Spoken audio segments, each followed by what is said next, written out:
নগদ টিভির পক্ষ থেকে সবাইকে স্বাগতম।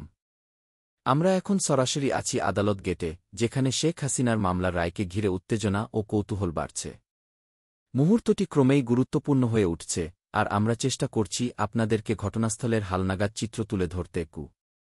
এ মুহূর্তে আদালত গেটের সামনে দেখা যাচ্ছে অতিরিক্ত নিরাপত্তা ব্যবস্থা, পুলিশের কড়া নজরদারি, সাধারণ মানুষের ভিড়, গণমাধ্যম কর্মীদের লাইভ কাভারেজ। সবাই অপেক্ষায় কখন রায় ঘোষণা হবে। আমাদের প্রতিবেদক জানাচ্ছেন, ভোর থেকেই এখানে মানুষের উপস্থিতি বাড়তে থাকে। আইনজীবী, দলীয় নেতাকর্মী এবং সাধারণ দর্শনার্থীরাও রায়ের প্রতি দৃষ্টি রাখছেন। পরিস্থিতি শান্ত থাকলেও সকলেই টেনশনের মধ্যে রায়ের অপেক্ষায়। নগদ টিভি আপনাদেরকে সরাসরি দেখাচ্ছে আদালত প্রাঙ্গণের সর্বশেষ অবস্থা। ক্যামেরায় ধরা পড়ছে মানুষের প্রতীক্ষার মুহূর্ত। প্রতিবেদকের লাইভ আপডেট, নিরাপত্তা বাহিনীর টহল ও নিয়ন্ত্রণ ব্যবস্থা। রায় ঘোষণা পর্যন্ত আমরা এখানেই থাকছি এবং আপনাদেরকে মুহূর্তে মুহূর্তে জানাচ্ছি সবশেষ তথ্য। ঘটনার আরও আপডেট পেতে সঙ্গে থাকুন নগদ টিভি। ভিডিওটি লাইক, কমেন্ট ও শেয়ার করতে ভুলবেন না।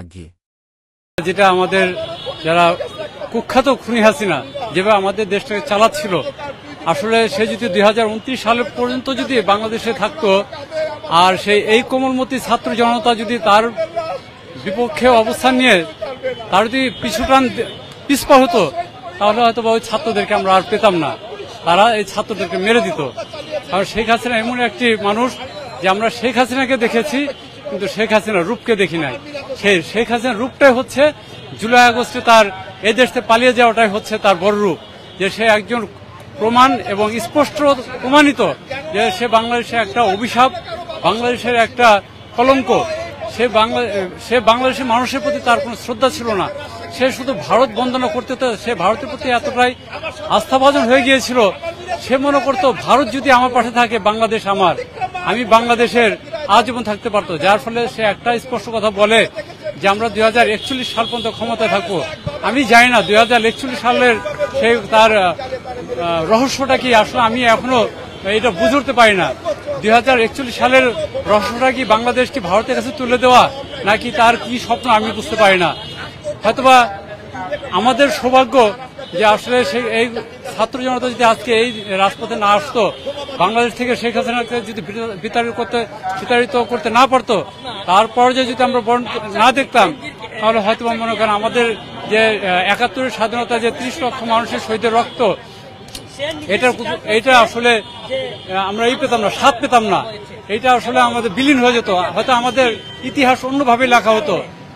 শেখ হাসিনা এমন একটা মানুষ যে বাংলাদেশের সে একটা কুখ্যাত খুনি, এবং তার দৃষ্টান্তমূলক শাস্তি হবে তার ফাঁসি।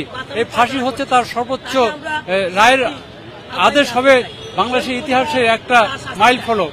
আমাদের তাই বিজ্ঞ যারা অ্যাটর্নি জেনারেল আছেন, বাংলাদেশের রাষ্ট্রপক্ষে যিনি আইনজীবী আছেন এবং যিনি জাস্টিস আছেন, তারা অনেক বিচক্ষণতার পরিচয় দেবেন। আমরা চাই তাদের বিচক্ষণতায় শেখ হাসিনার ফাঁসি হোক, এবং বাংলাদেশে যে আমরা যারা আন্তর্জাতিক একটা ট্রাইব্যুনাল আছে বা একটা ইন্টারপোল আছে, তার মাধ্যমে যেন শেখ হাসিনাকে এদেশে ফিরিয়ে আনা যায়। যদি আমরা শেখ হাসিনাকে এদেশে ফিরিয়ে আনতে না পারি, আমি সবার কাছে একটা কথাই বলবো যে শেখ হাসিনা যদি আমরা এই দেশে যতদিন পর্যন্ত তার ফাঁসি দিতে না পারবো, সে যে দেশে থাকুক না কেন, সেই দেশে যদি মারা যায়, তার লাশের জন্য এই বাংলাদেশে না আনা হয়। কারণ শেখ হাসিনা বাংলাদেশে একটা অভিশাপ, বাংলাদেশে একটা কলঙ্ক। তাই আমরা শেখ হাসিনার ঘৃণার জায়গা থেকে শেখ হাসিনা ফাঁসি দাবি নিয়ে এখানে আমাদের আসা। আমি